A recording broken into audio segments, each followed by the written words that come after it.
ह्या इमारती प्रशासकीय इमारती झाल्या, ते शासनाचे अधिकारी बसतील का, नाहीतर कुठे घरात कोंबड्याच्या खोरड्यात जरी बसल्या तर आमच्या बापाचं काय? आपण त्याचा विचार केला पाहिजे.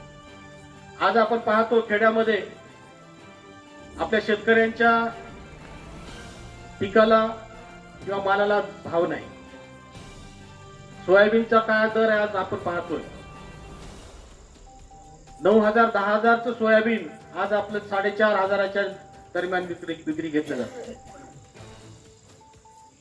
शेतकऱ्यांना विम्याचे पैसे आणखी मिळालेले नाहीत. नुकसान भरपाई अजिबात मिळाली नाही. बऱ्याच शेतकऱ्याचं पावसामुळे नुकसान झालं, त्याचाही मोबदला मिळाला नाही. आणि हे खोके सरकार फक्त घोषणा करतं आणि काहीच करत नाही, आणि आपल्याला सांगतं की तुम्हाला एवढं देणार तेवढं देणार, पण काही देत नाही. आता आपण बघताय माझी लाडकी बहीण योजना आपण पाहतोय, 1,500 रुपये ते आपल्या बहिणीच्या खात्यावर टाकतायत. ते काही स्वतःच्या खिशातून देत नाहीत, ती आपल्यावरच टॅक्स लावून आपलेच पैसे आपल्या बहिणीला, आपल्या बायकोला, आपल्या आईला देत आहेत. इतर फार काही त्यांनी वेगळं नियोजन केलेलं नाही. आपलाच पैसा आपल्याला ते देत आहेत. त्यामुळं आपल्या ज्या बहिणी आहेत ते निश्चित याच्या पुढं मतदान करते वेळेस निश्चित विचार करणार आहेत की बाबांनो, तुम्ही जी आम्हाला ते 1,500 रुपयाची जे मदत केलेली आहे ती काय फार तुमच्या खिशातून केलेली नाही, ती आमच्याच भावाकडून, आमच्याच वडिलांकडून घेतलेली मदत आहे. आणि यापेक्षा पुढे आपल्याला विचार करावा लागणार आहे. त्यामुळं आपल्याला खरोखरच यापुढं महाविकास आघाडीचं सरकार आणण्याची गरज आहे. आपण पाहिलं असेल किती पक्ष फोडायचे हो, घरात माणूस ठेवायचा नाही, भावात भाऊ ठेवायचा नाही.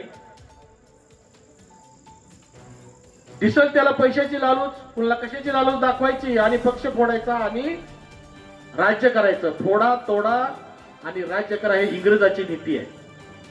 म्हणून यापुढं आपल्याला सतर्क राहावं लागणार आहे. काही ढोंगी लोक येणार आहेत आपल्याकडे, आम्ही हे केलं ते केलं म्हणणार आहे, पण आपण निश्चितपणानं विचार केला पाहिजे. आणि यापुढं महाविकास आघाडीचा जो कोणी उमेदवार आपल्या मतदारसंघामध्ये येईल त्यांना निश्चित आपण विजयी करावं, असं आपण या ठिकाणी मी आपल्याला कळकळीची विनंती करतो. जय हिंद, जय महाराष्ट्र.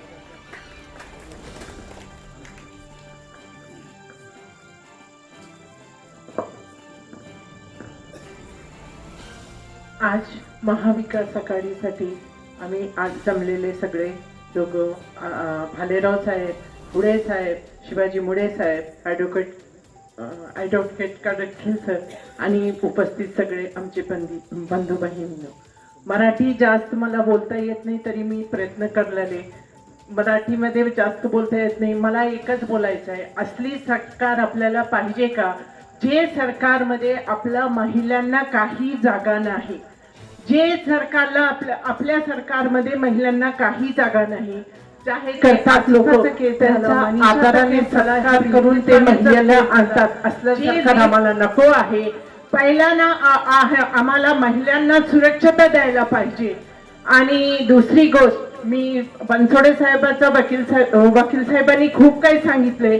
मुळे सरांना मी काल बोललेलं एकच बोलते.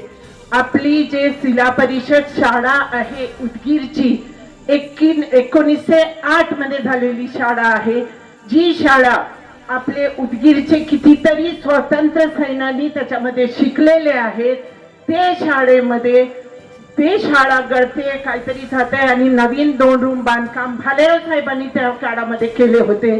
ते बिल्डिंगचं पाडण्यासाठी परवानगी न घेता भालेराव साहेबांनी ते लेकरं नाही म्हणून बिल्डिंग पाडली.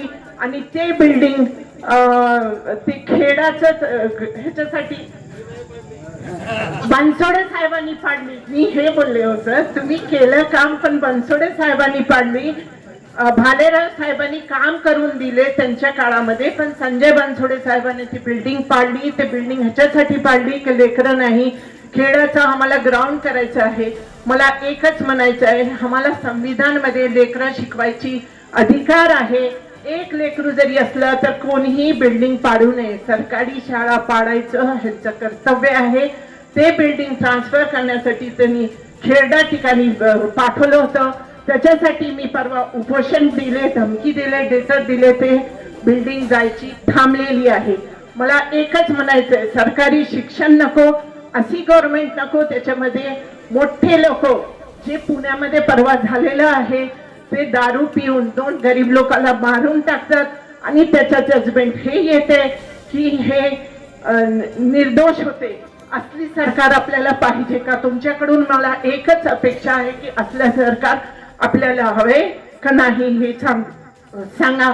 आणि मी तुम्हाला 2 शब्द हे बोलते की जेव्हा महाविकास आघाडीचं सरकार येईल त्याच्यामध्ये महिला सुरक्षित राहील, एज्युकेशनची फॅसिलिटी होणार, चांगले दवाखाने होणार, हे सगळ्या गोष्टीचं काळजी आम्ही घेणार आहे. हे 2 शब्द बोलून मी आपली जागा घेते. जय हिंद, जय महाराष्ट्र.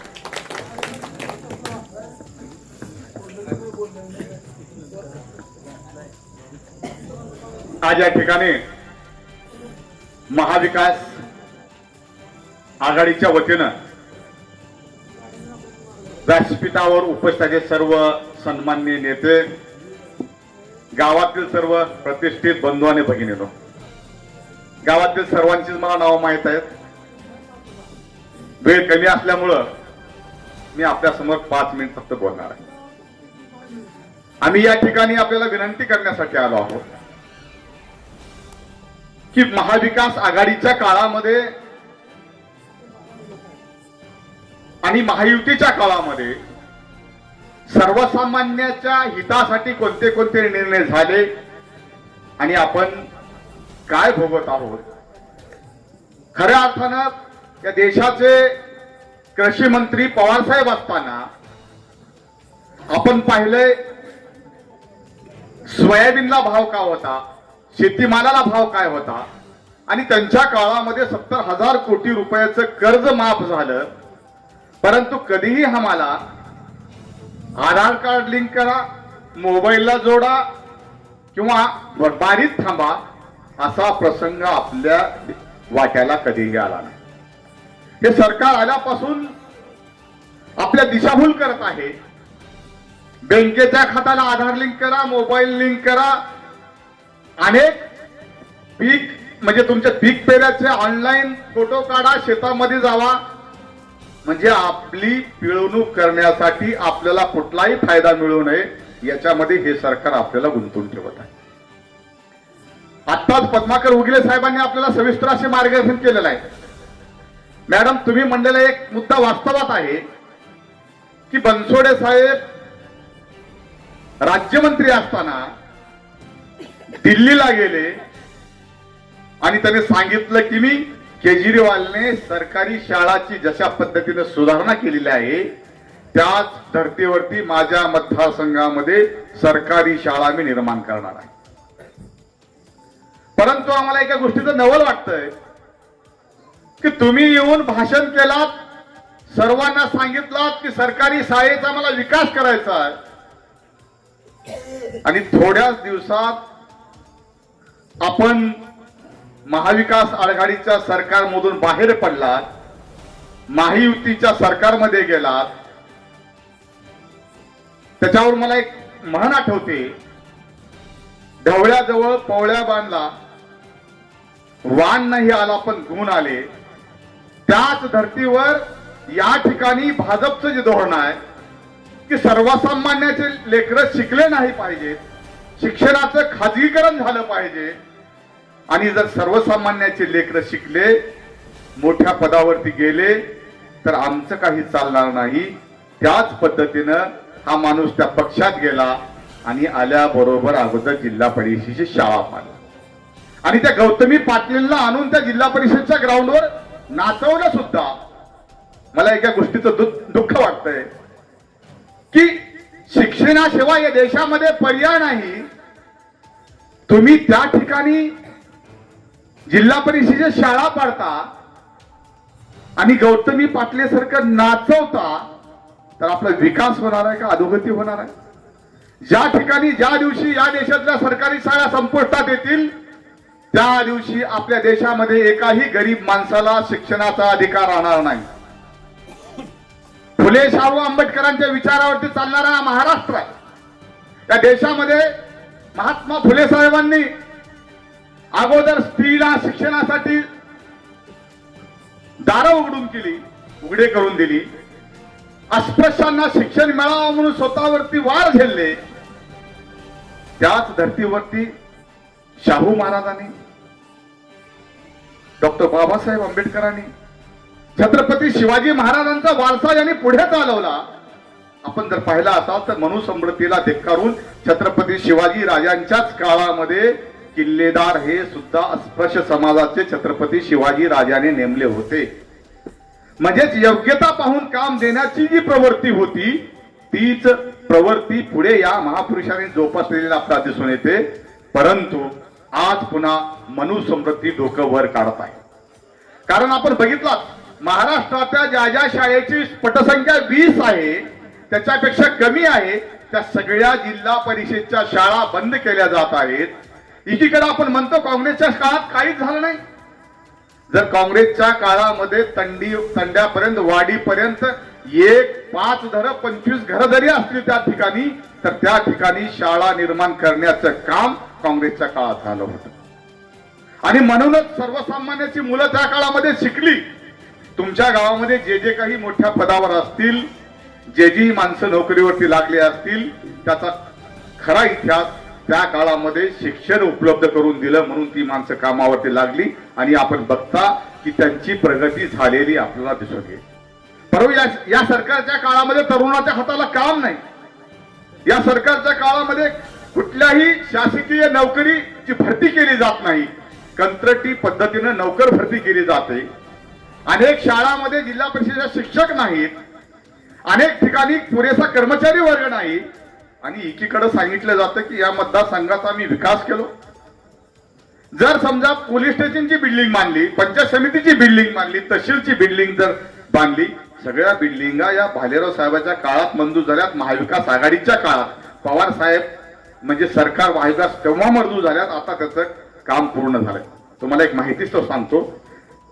तहसीलची बिल्डिंग तयार होऊन 2 वर्ष झालेत. 2 वर्ष झालं या माणसांनी तहसीलची बिल्डिंग शिफ्ट केलेली नाही. त्यांना हे निवडणूक झाल्याशिवाय तहसीलचा कारभार त्यांना तिथं न्यायचा नाही. त्याचं एक कारण आहे की तहसीलमध्ये जर सगळे लोक जाऊन तहसीलचं बांधकाम मधून जर बघितले तर खाली थुकणार नाहीत याची त्यांना गॅरंटी आहे. 2 वर्ष तहसीलची बिल्डिंग त्याने काबर नेलेले नाहीत त्या ठिकाणी त्यांना विचारा. त्यांना ही निवडणूक झाल्याशिवाय कुठलीही बिल्डिंग चालू करायची नाही. सगळे बिल्डिंगचे उद्घाटन झाले परंतु त्यांचं आणखीन दार खोललेलं नाही. कारण बाहेरून जसं दिसतंय तसं आतून नाही. कारण तहसीलची बिल्डिंग 2 वर्षापासून गळती आहे. त्या ठिकाणी पूर्ण वल्गला फुटतोय. लोकांनी त्याची व्हिडिओ बनवले होते. जर पावसाळ्यात ती जर बिल्डिंग आम्ही चालू केली तर लोकांच्या लक्षात येईल किती निकृष्ट दर्जाचं काम झालंय. हे यामुळं ती बिल्डिंग त्या ठिकाणी कारभार नेला जात नाही. दुसरा मुद्दा येतो पीक विम्याच्या बाबतीमध्ये. हे सरकार 2 पद्धतीने आपल्याला लुटतंय. एकीकडे बाहेरून आयात माल करून आपल्या शेतीमालाला भाव कमी देतं आणि एकीकडे शेतीला लागणारे जे ज्या काही वस्तू असतील त्याच्यावरती 18% जीएसटी लावून आपली लूट करतं. म्हणजे एकीकडे मालाच्या भावाच्या किमती कमी झाल्या आणि शेतीला लागणाऱ्या सर्व काही गोष्टी त्यांच्या किमती वाढल्या. त्यामुळे 2 पद्धतीने लुटल्यामुळं शेतकरी कधीही उद्धर्या येणार नाही याची मी तुम्हाला खात्रीपूर्वक गॅरंटी देतो. त्यामुळे आपल्याला विनंती करायची आहे जोपर्यंत आपण सावध होणार नाही, आपण खंबीरपणे आपल्या हिताच्या सरकारमध्ये आपण त्यांना मदत करणार नाही तोपर्यंत आपला विकास होणार नाही. शहरी भागाचा विकास करण्यासाठी हे महायुतीचं सरकार शहरी लोकांचं सरकार आहे. ग्रामीण भागातल्या जनतेची यांची नाळ नाही. शहरी भागातल्या लोकांना स्वस्त शेतीमालाचा पुरवठा करावा आणि ग्रामीण भागातल्या लोकांची कितीही लूट झाली तरी त्यांना चालेल. त्यामुळे आपण आता ग्रामीण भागातल्या सर्वसामान्य लोकांनी एकत्र येऊन यांच्या विरोधात लढा देण्याची आवश्यकता. आपलं जर शिक्षण बंद झालं, सरकारी शाळा जर बंद पडल्या, भविष्यामध्ये खाजगी शाळेमध्ये आपल्याला शिक्षण घेणं हे परवडणार नाही. आपली प्रचंडपणे लूट होणार आहे. पुन्हा आपण शिक्षणापासून वंचित राहणार आहोत हे मात्र विसरू नका. आपल्याला बरंचसं काही बोलण्यासारखं आहे, पण जास्त वेळ होत असल्यामुळे मी माझं भाषण थांबवतो आणि दिग्रस वाचना अशी विनंती करतो, येणाऱ्या काळामध्ये आपण एकजुटीनं महाविकास आघाडीच्या मागे खंबीरपणे उभं राहावं एवढीच कळकळीची विनंती करतो आणि थांबतो. धन्यवाद.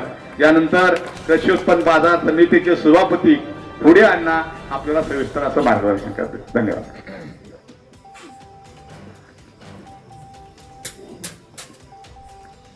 आज महाविकास आघाडीच्या माध्यमातून आज या बैठकीला उपस्थित असलेले माझे सर्व स्टेजवर बसलेले मान्यवर आणि दिग्रस गावातील सर्व माझ्या दैनंदिन व्यवहारामध्ये सर्व भेटीगाठी होत असलेले माझे सर्व शेतकरी बंधू आणि भगिनी. शिवाजीराव, मला भाषण करता येत नाही, पण उठी जाऊ कुठं तर बोलायला. पण माझं क्षेत्र भाषणाचं नाही, माझं क्षेत्रच आहे कृषी उत्पन्न बाजार समितीच्या माध्यमातून. पण आपणाला एक विनंती करतो, आता गेले 10 वर्ष आपण त्या सरकारला आपण निवडून दिलं,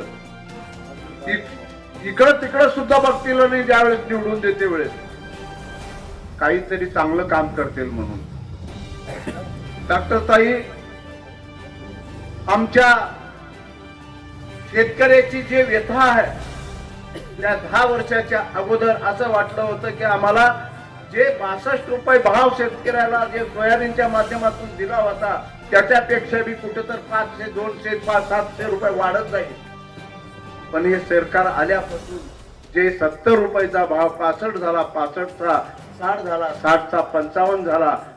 आणि ज्या वेळेस आपल्या भागात आपल्या बाजूलाच असलेलं बटन दीड वर्ष झालं कारखाना घातला, त्यावेळेस 62-65 रुपयाचा भाव होता. त्या कारखान्यासाठी लागणारा माल आम्ही गोळा केला आणि ते कारखाना चालू केला. चालू करण्याच्या अगोदर जे माल घेतला 65 रुपये भाव तुमच्या शेतकऱ्याकडून माल घेतला, तोच माल 4500-4200 रुपये माल विकावा लागला. आज त्या कारखान्याच्या माध्यमातून काय तोटा आहे ते मी शिवाजीराव मुळेंना सांगतील तर शिवाजीराव म्हणतात, अण्णा एवढं कुठं तोटा होतोय का? शिवाजीराव एक आपला लातूरचा जे कारखाना 160 कोटीला उठलाय. आता 160 कोटीच्या माध्यमातून शेतकरी किती उठले असतील? एकेका शेतकऱ्याच्या घरामध्ये कमीत कमी 10 ते 15 पोते, जास्तीत जास्त 200 पोते सोयाबीन राहतंय. आणि 2-2 वर्षाचा सोयाबीन माझ्या शेतकऱ्याच्या घरामध्ये माल राहिला आणि तोच माल मला 4500-4200 रुपये विकण्याचा त्यांना विकण्यासाठी आज परिस्थिती त्यांची तयार झाली, कारण का त्यांच्याकडे आर्थिक परिस्थिती नव्हती. काही आपल्या गावातील आमच्या इथं कृषी उत्पन्न बाजार समितीला माल तारण योजनेसाठी काय ढगे ठेवलात ना माल तुम्ही? 65 रुपये भावानं माल ठेवले. असे एक ढगेच नाही, बरेच माझे शेतकरी ऐका, घ्या माईक आणि सांगा सर्वांना. तरी मला एक सांगायचं, 44 विकले ते विकले, पण 2 वर्षाचं व्याज सुद्धा त्यांना आकारावा लागला. मी सभापती असताना सुद्धा प्रस्ताव पाठवला कुणाकड की पणन मंत्र्याकड. आपले मंत्री होते इथं, शेतकऱ्याची फक्त व्याज कमी करावं आणि वेअरहाऊसला जे ठेवलेलं भाडं कमी करा, हा प्रस्ताव पाठवला. तर त्याचेच प्रस्ताव आहे, अजूनपर्यंत त्यांनी मंजुरी दिलेली नाही. म्हणजे अशी परिस्थिती आमच्या शेतकऱ्याची. दगे मालक हेच नाही, 319 शेतकरी माझ्यापाशी माल ठेवलेले, एकही शेतकरी माल उचलून घ्यायला तयार नाही. जेवढे पैसे उचलले त्याच्यापेक्षा 2 लाख 5 लाख रुपये जास्त त्यांना परत वापिस द्यावं लागतं आणि माल उचलून घ्यावं लागतं. अशी ह्या भाव कमी झाल्यामुळे त्याची व्यथा झालेली आहे. बघा, ढगे सावकारनं 4360 रुपयानं माल विकला आणि ठेवते वेळेस 6500 रुपयानं भाव होता. त्यावेळेस अपेक्षा राहते शेतकऱ्याची की बाबा सीझन मध्ये जरा भाव कमी राहतोय, सीझन संपल्यावर भाव वाढेल म्हणून. 150 पोते ठेवत होते ठेव का? 150 पोते त्याने ठेवलेले. 2 वर्षाने विकलो 4600 रुपये. कुमार पाटील चेअरमन आहेत, त्यांनी गावात सांगणार नाही तुम्हाला. कुमार पाटील, तुम्ही मागल्या बाडीमध्ये होता. मला एक म्हणायचंय, ज्या वेळेस मी कृषी उत्पन्न बाजार समितीचा कारभार ज्यावेळेस हातात घेतला त्यावेळेस 22 लाख रुपये देणं होतं ताई. मी आवर्जून सांगतो शेतकऱ्याला, अभिमानानं सांगतो. 1947 ला आपलं मार्केट कमिटीचं रजिस्ट्रेशन झालं तेव्हापासून 10 लाख रुपये सुद्धा मार्केट कमिटी आमदानीमध्ये फायद्यामध्ये नव्हती. 2010-11 हातात घेतल्यावर 22 लाख रुपये तेवढे पूर्ण पैसे फिडून 1.5 कोटी रुपये फायद्यात आणले आपली उदगीर कृषी उत्पन्न बाजार समिती. पहिलं काय, आमचे व्यापारी जरा इकडून तिकडून कर्ज पुरवतात, पण ते चांगलं तिथं मॅनेजमेंट असल्यामुळं आम्ही 1.5 करोड रुपयेपर्यंत आमदानी केलं. पण मला सांगायचं आहे, आमचे मंत्री महोदय म्हणतात मी हे केलो ते केलो ते केलो. अहो त्यांना काय तिथून मुंबईहून आणायचं आणि हे केलो म्हणायचं आहे. त्यांनी 1-2-4 बिल्डिंगा बांधल्या म्हणलं विकास होत नाही. त्यांनी एक गोष्ट केली आहे का एकच दाखवा. आमच्या इथं मी ज्या वेळेस त्यांनी इथं मंत्री झाल्या एका स्टेजवर आम्हाला दोघाला बी बसायची पाळी आली आणि त्या गोडाऊनचं उद्घाटनाला मला बोलिले आणि त्या संबंधामधून मला वाटलं बाबा आता मी विरोधक आहो, कसं जावं वाटलं, पण जरूर गेलो मी त्या ह्याला. आणि ते उद्घाटन झाल्यानंतर मी त्यांना, आता बरेच जण म्हणतात ना साहेबांना लई मदत केली, साहेबांना एवढं काम केलं तेवढं काम केलं, बरेच जण तारीफ करून आले आणि मला म्हणले तुम्ही बोलावंच लागतंय. म्हणजे मला बोलता येत नाही, होत नाही बोलावंच लागतंय. आता बोललो, आता एक स्टेजवर बसले तर स्टेजवर येईल सर्व मान्यवर कशामुळे म्हणलो ताई कुणाचं तर चुकून नाव राहते, मी काही शिकलेलं नाही तेवढं, म्हणून पहिलंच बाबा स्टेजवरले सर्व मान्यवर म्हणलं म्हणजे बरं. तिथं मी तसंच म्हणलो. आमचं मंत्री महोदयाच्या दगेत म्हणलं, त्यांनाही माहिती आहे मंत्री महोदय साहेब आज निटोरे साहेब आहेत, बरेचसे मान्यवर आहेत तुमच्या सोबत, बसवराज पाटील आहेत. आज एवढी तारीफ बोलली आहे तुमची, एवढी तारीफ बोलली आहे, पण तारीफ बिल्डिंगा बांधून होत नसते. तुम्ही एक एवढे गोडाऊनचं उद्घाटन करायला असले 100 गोडाऊन झाले असते उदगीर मधले 40 वर्षाच्या अगोदर, बरेच दिवसाच्या अगोदर ब्रॉडगेज लाईन आहे. फक्त तुम्ही एक रॅक पॉइंट जर केला असतात तर इथल्या 2000-3000 आम्हाला काम मिळालं असतं. आमचे ते ट्रकवाले इथं 100-200 ट्रकवाल्याला काम मिळालं असतं आणि गोडाऊन ठेवण्यासाठी कमीत कमी 100 गोडाऊन तिथं तयार करून त्यांना 2 पैसे मिळाले असते. असं काम केलं तर बरं आहे. अजून बी वेळ गेलेली नाही साहेब, इथं रॅक पॉइंट करा. इथून जेवढं काही दळणवळण येणारं आणि दारानं त्या माध्यमातून होईल, मी तुम्हाला विनंती करतो म्हणून सांगतील. केले का बघा, कुठं बी गेले की हे बिल्डिंग बांधून ते बिल्डिंग बांधून ते बिल्डिंग बांधून. हे झालं इथलं लोकलचं. सरकारचं सांगतो, हे जे भाव जे पडलाय ना आपला, जे येणारं जे सोयाबीन तिथून DOC, काय गरज होती हो आपल्याला आणायला का? आमच्याकडे शेतकऱ्याकडे माल नव्हता एवढा. त्यांनी ज्या वेळेस पासून सरकार आलं तेव्हापासून बालेराव साहेब आमच्या शेतकऱ्याची एवढी व्यथा वाईट झाली की ती ते विचारता सोय नाही. पण हे सरकारला शेतकऱ्याची कधीच व्यथा दिसली नाही. म्हणून मला तुम्हाला विनंती करायची आता आत्ताच बोलायला तर लावले, जे कोणी पक्षाचे न पक्षाचे, आता महायुती म्हणजे कशामुळे आमच्यात मी भांडणं होणे म्हणून आम्ही एकत्र आलो. कोणीही असो आमचा उमेदवार, तुम्ही सर्वजण महायुतीच्या आमच्या उभा टाकलेल्या उमेदवाराला आपण गावातून जास्तीत जास्त माझ्या विरोधकाला मतदानच पडू नये असं तुम्ही मतदान करावं, हे मी तुम्हाला कळकळीची विनंती करतो आणि माझे 2 शब्द संपवतो. जय हिंद, जय महाराष्ट्र.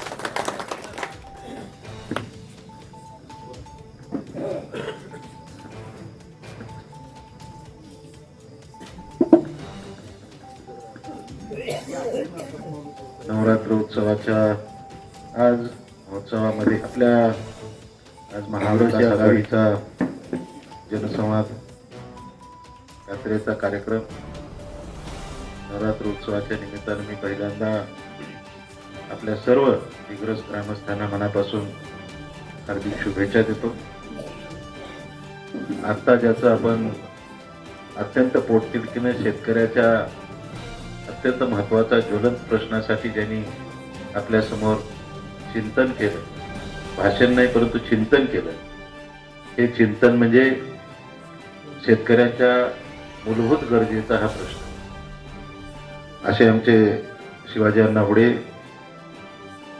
जे आत्ताच या ठिकाणावरनं पुढच्या गावी कार्यक्रम, आता माझी तिथं वाट बघतायत आमची सर्वांचीच, असे प्राध्यापक शिवाजीरावजी मुळे, त्यांचं पहिल्यांदा आपण भाषण ऐकलं असे ॲडव्होकेट पद्माकरजी उगिले, या ठिकाणी त्यांचं मार्गदर्शन ऐकलं अशा आमच्या महिला नेत्या doctor Anjum Qadri madam, Shrimati Mathpati madam, या ठिकाणी उपस्थित असलेले मल्लिकार्जुनजी, तात्याराव शिंदेजी, शशिकलाताई पाटील,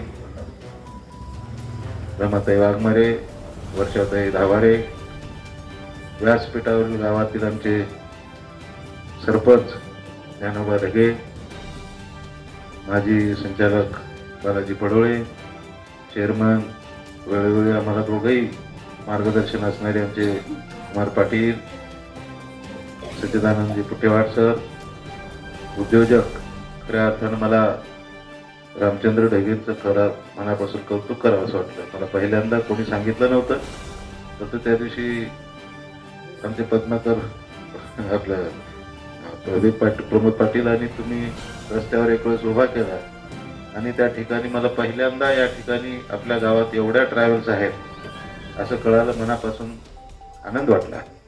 असे रामचंद्रजी ढगे उद्योजक, प्रल्हादजी ढगे माजी सरपंच, अमितभाई शेख, ज्ञानोबा पाटील माजी सरपंच, अभंगजी ढगे माजी चेअरमन, लक्ष्मण भावस्कर माजी सरपंच, देवदास डोंबाळे माजी सरपंच, राजेंद्र मल्लापल्ले,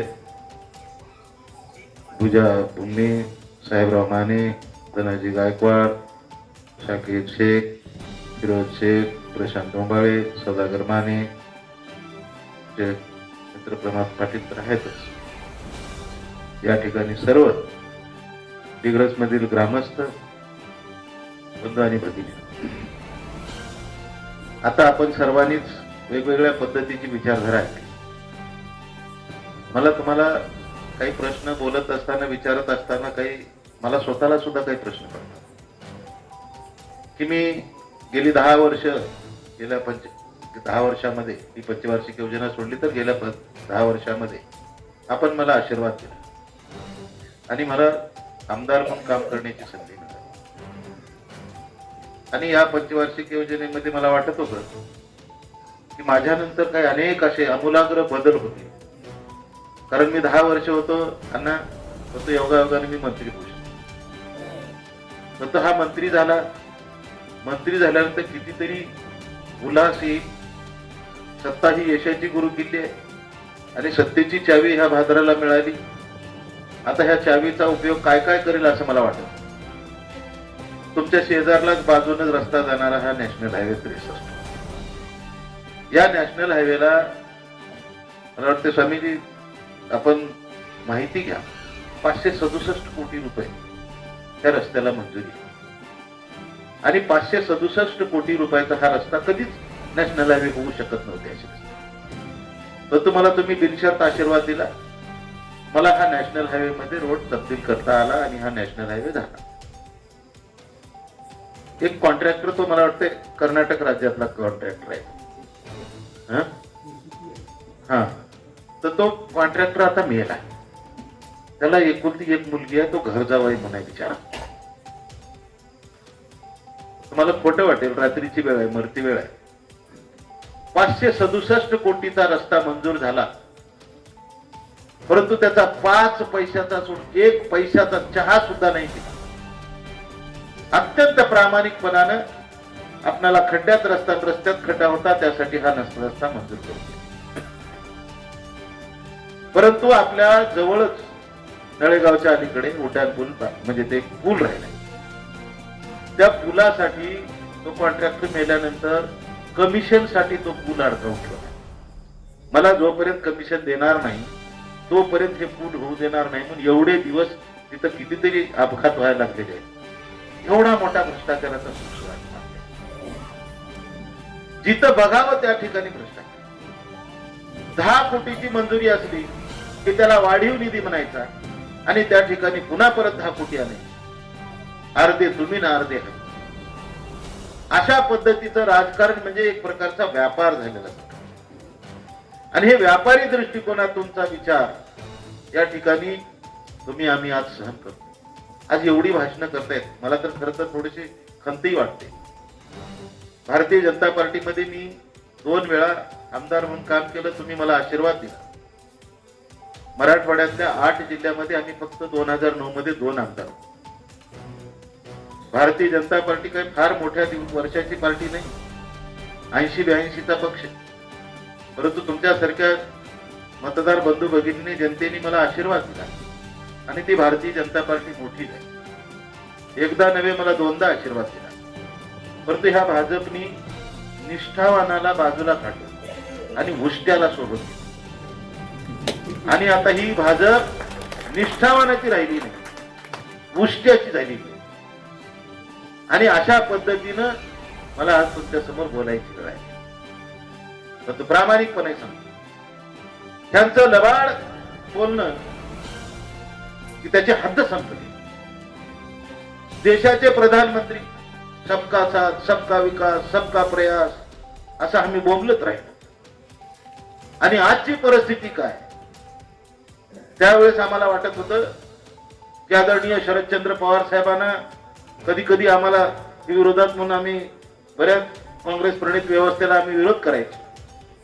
परंतु ज्यावेळेस देशाचे प्रधानमंत्री नरेंद्र मोदी साहेब 2014ला प्रधानमंत्री झाले पहिल्यांदा, ज्याला विश्वगुरु म्हणून आम्ही म्हणायचो, त्या विश्वगुरु म्हणणाऱ्या नेत्यांनी प्रधानमंत्री मोदी साहेबांनी महाराष्ट्रामध्ये बारामतीला आले आणि त्या ठिकाणी सांगितलं, प्रधानमंत्री स्वतः सांगतात की मैं शरद चंद्र पवार साहब की उंगली पकडकर राजनीति सीखा.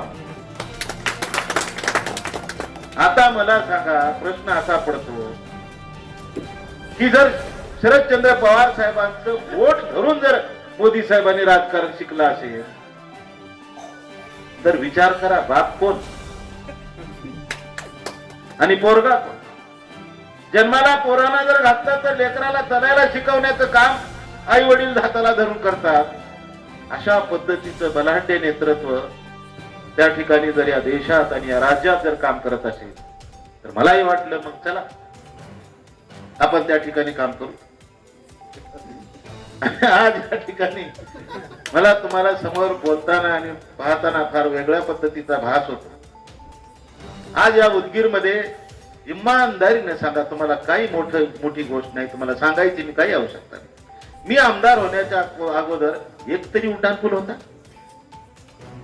सार्वजनिक काम कशाला म्हणतात, तर हे सार्वजनिक लोकांच्या उपयोगात येणाऱ्या ज्या ज्या काही कामाची गरज असते ती पूर्ण झाली असेल तर त्याला सार्वजनिक काम आहे. आता उड्डाणपुलाची गरज होती, ती सार्वजनिक काम आहे. एक सोडून 3 उड्डाणपुलं मी केली. परंतु 3ही उड्डाणपुलापैकी एक उड्डाणपूल आता होता चालू आहे, आता होईल पडेल.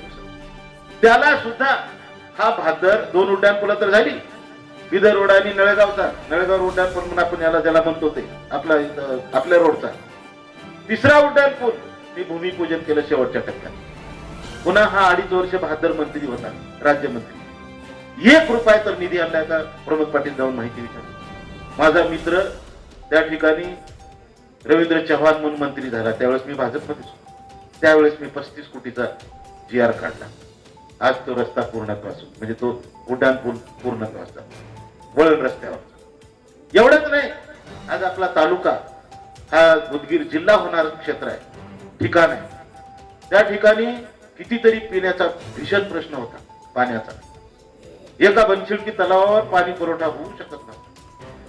त्या ठिकाणी कधी नव्हे मराठवाड्यामधल्या जायकवाडी धरणाचं पाणी, तेव्हाचा औरंगाबाद, आजचं संभाजीनगर, त्या ठिकाणी पहिली केस आहे. जायकवाडी धरणातलं मोठा पाणी साठा त्या संभाजीनगरला मंजूर झाला. त्यानंतर मराठवाड्यामध्ये सर्वात मोठ्या धरणाचं पाणी एखाद्या शहराला जर मंजूर झालं असेल तर ते लिंबोटी धरणाचं पाणी उदगीरला मंजूर झालं. ते तुमचा आशीर्वादाचा चमत्कार आहे. आज तुम्ही विचार करा. मला त्यावेळेस लोक म्हणायचे विरोधात त्यावेळेस आणणार की सुधाकर भालेराव लिंबोटीचं पाणी आणणार आहे म्हटलं तर मला वेड्यात काढत. म्हटलं असं कसं शक्य आहे? उदगीरला पाणी लिंबोटीचं, नांदेड जिल्ह्यात लिंबोटीचं धरण, अहमदपूरच्या पलीकडे 60-70 किलोमीटर अंतर आणि तिथून पाणी इथं येईल, ही अशक्य बाब आहे. अशा परिस्थितीचा निर्णय कुमार पाटील त्यावेळेस बालाजीराव तो निर्णय त्या ठिकाणी माझ्या विरोधात घेतला. काही पत्रकार परिषदा झाल्या. स्वामी बघा तुम्हाला माहित आहे का पत्रकार परिषद झाली आणि सांगितलं की सुधाकर भालेराव येडा झालाय. काही 1-2 पत्रकारांनी मला फोन केला. उन्हाळी अधिवेशन सुरू होतं विधानसभेमध्ये आणि मी तिथं आवाज उठवत होतो उदगीरला पाणी मिळालं पाहिजे आणि तो प्रस्ताव मंजुरीसाठी पाठवला होता. आणि यांनी मला फोन करून सांगतात आणि इकडे पत्रकार परिषद घेतात की सुधाकर भालेराव वेडे झाले. मला एकाने फोन केला, भालेराव साहेब तुम्ही कुठे आहेत? मी म्हटलं मुंबईला आहे, अधिवेशन सुरू आहे, अधिवेशनात आहे. तुम्ही वेडे झालात म्हणे. हा मी म्हणलं मी वेडा? मलाच कळेल ना मी खरंच वेडा झाला होता काय म्हणून. म्हटलं असं का बोलायला लागलात तुम्ही? म्हटलं तुम्ही पत्रकार आहेत असं का बोलताय? अहो नाही हो, इथं पत्रकार परिषद सुरू आहे, आता इथं सांगितलं सगळ्यांनी की तुम्ही वेडे झाल्यात. मी म्हणलं मी स्वतःला विचारलं, म्हणलं खरंच मला वेडे लागले का ह्याला वेडे लागले बघा म्हणलं. मी म्हटलं कशासाठी म्हणतात हे तरी सांगा. नाही म्हणे तुम्ही लिंबोटी धरणाचं पाणी उदगीरला आणताय म्हणून तुम्ही वेडे झालात आणि अशक्य बाब आहे, कधीच होऊ शकत नाही. मी म्हटलं काळजी करू, इमानदारीने सांग. आज नवरात्र उत्सव आहे. आई जगदंबा देवीची शपथ घेऊन सांग,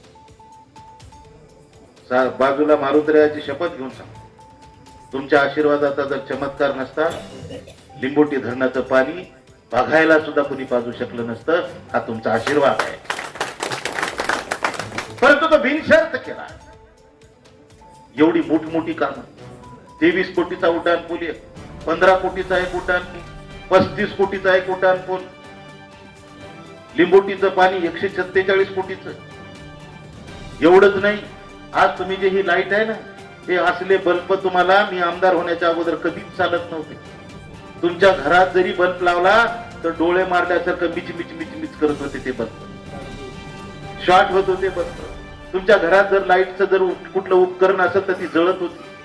शेतकऱ्याच्या शेतामध्ये जर एखादी मोटारी असतील तर त्या मोटारी वारंवार जळत होत्या. आठवण करून बघा ढगे सावकार, सारख्या मोटारी जळायच्या सारखं मेकॅनिक कडे जायचं. हे कशाचं कारण होतं? परळीवरून लाईट होती आपल्याला आणि परळीवरून लाईट येताना त्याचं व्होल्टेज कमी जास्त व्हायचं. वाढलं की मोटार जळायची, कमी झालं की चालायची नाही. कमी जास्त मध्ये अनेक बल्ब शॉर्ट व्हायचे. हा परिणाम लक्षात आला माझ्या. 15 एकर जमीन जळकोट तालुक्यामध्ये माळरान जमीन घेतली आणि त्या शासनाचा प्रोजेक्ट त्या ठिकाणी 220 केवीचा प्रोजेक्ट उभा केला.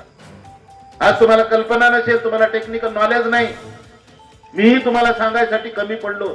आई शपथ तुम्ही जाऊन एकदा बघून या. कोळनूरच्या बाजूला माळी पर्ग आहे, 150 कोटीचा प्रोजेक्ट त्या ठिकाणी उभा केला.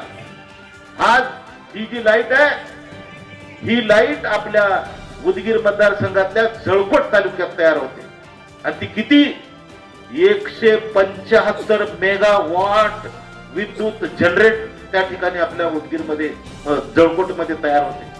मी म्हणाल हे साहेब असं कसं साहेब हे काय बोलताय तुम्ही?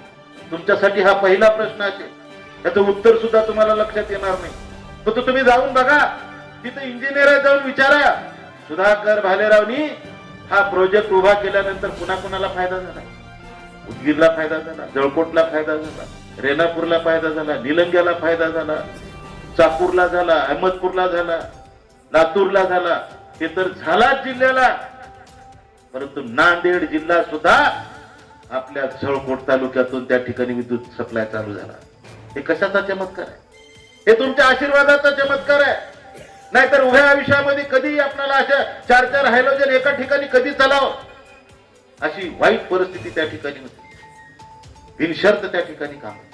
ट्रामा केअर सेंटरचं हॉस्पिटल त्या ठिकाणी निर्माण केलं, 200 बेडचं हॉस्पिटल त्या ठिकाणी उभा केलं.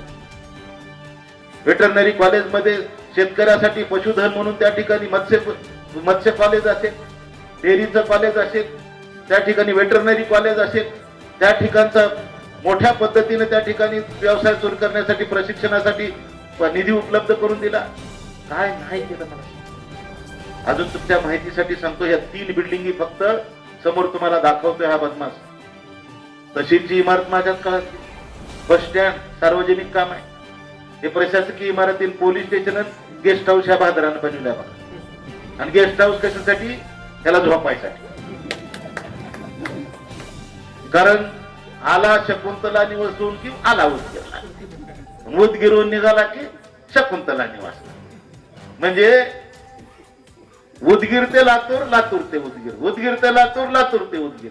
गिनीज बुक मध्ये रेकॉर्ड होईल त्याच्या प्रवासाचा जर विचार केला तर. अशा पद्धतीनं बस स्टँड हे सार्वजनिक